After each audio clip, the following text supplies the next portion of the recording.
iligtas niyo po ako. Sino yan? Lumabas ka sabi eh. Hindi ako magagalit.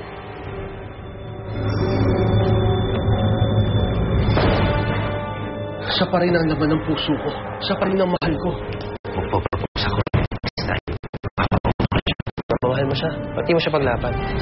Saka ako na ipapaalam sa'yo kung anong gagawin natin karosalika. Tungkol ito sa isang empleyado mo, si Julio Ramos. Diyos ko, si Mama.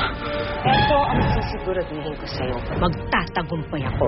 Malakas ang kutob ko na doon niya itutuloy ang plano niya para kay Rosalita. Narinig ko sa'yo, man. Hindi mo kami mapagsisimula, Alex.